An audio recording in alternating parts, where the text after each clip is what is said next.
ጨረቃዎቹ ማታ እንመጣለን ብለው ፎቶ ፖስተውልናል ማለት ነው።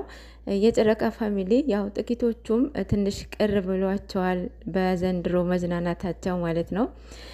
ማለት በእርግጥ መዝናናት ለሁለት ነው፣ ግን ምንድን ነው እዛ ጋር ምን ያህል ፍቅረኛሽ ታምኘዋለሽ?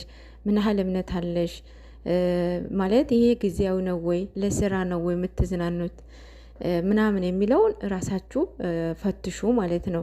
በደንብ ተዋወቁ። ፍቅረኛሞች ካፕሎች በደንብ ተዋውቃችሁ እንደዚህ አይነት ቦታ ለሁለት ነው የሚያምረው ማለት ነው።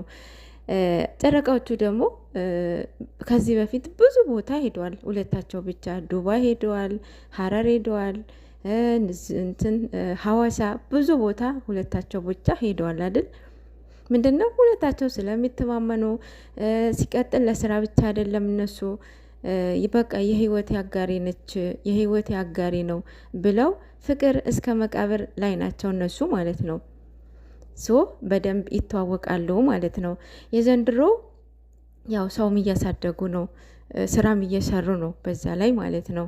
እና ብዙም ቅር አይበላችሁ ማለት ነው።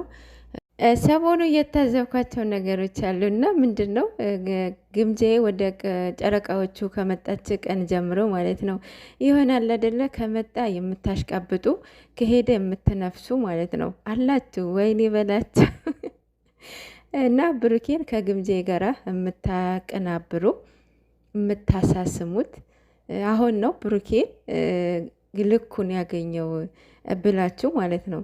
እናንተ መራጭ፣ እናንተ መለያየት፣ እናንተ አጋቢ። ኧረ ተው አንዳንዴ እኮ እንፈር። በእውነት ሼም ነው፣ ይደብራል። ኧረ በስመ አብ። ለማንኛውም ጨረቃዎቻችን ይመቻችሁ። እናንተ ወደፊት የሰው ማደግ ነው የምትፈልጉት፣ የሰው መለወጥ ነው የምትፈልጉት።